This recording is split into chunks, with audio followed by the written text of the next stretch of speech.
Sæl og blessa þetta og velkomin til Þróttar. Blessaður, takk. Hvað var til þess að þú samdir við Þrótt? Nú, ég var ekki búin að vera þjálfari í 2 ár og svo er ég búin að vera að sniglast hérna í kringum gamla klúbbinn minn, dóttir mín í þetta félaginu og svona. Og já, búin að fylgja svolítið með stelpunum undanfarin ár og bara gat ekki saknað því. Glæsilegt. Hvernig líst þér á klúbbinn svona í heild?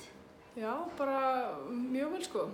Kannski strákunum hefði mátt ganga betur síðastliðið sumar. En það er gott að hafa smá rými til bætingar.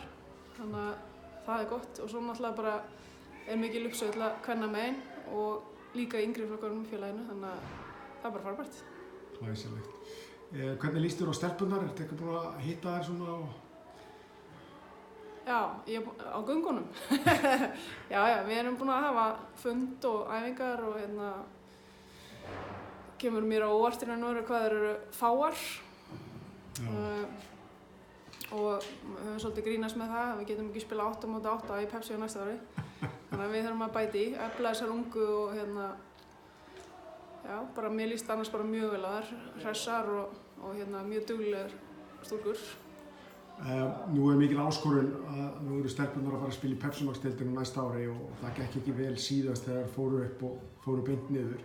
Er ekki mikil áskorun fyrir þær og ykkur þjálfara nú að spila í Pepsi Max-deildinni? Jú, að sjálfsögðu er alltaf mikil áskorun þegar liðið fara upp með deild og mikil pressa og allir að fylgjast með svona hvernig nýliðunum gengur alveg frá fyrsta til síðasta leiks. En það er bara gott, ég held að sé hollt fyrir alla að hafa áskorun í lífinu og stór og flott áskorun fyrir Þrótt. Því að Þróttur hefur aldrei farið upp og geta haldið sér uppi, kvennamegin. Þannig að það er bara gott að hafa það markmið að stefna. Glæsilegt, gott að heyra. Svona þegar nýjir þjálfarar koma inn, hvort sem þjálfari, aðstoðarþjálfari, þá er það ákveðna breytingar. Þannig að svona ákveðna áherslu komið með nýju fólki. Einhverja svona áherslur eða eitthvað sem þú langar að innleiða í samskiptum við Nick fyrir hópinn, svona sem þú sér fyrir þig eða langar að...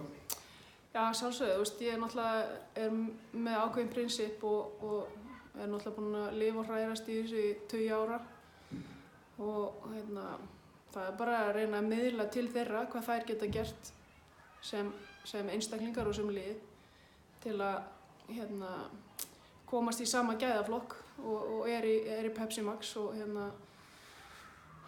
svo bara, fá að vera sterkur og góður hluti af þessu frábæra félagi. Glæsilegt, gott að heyra og eins og við segjum alltaf lifi Þróttur! Takk kærlega. Já, sömuleiðis.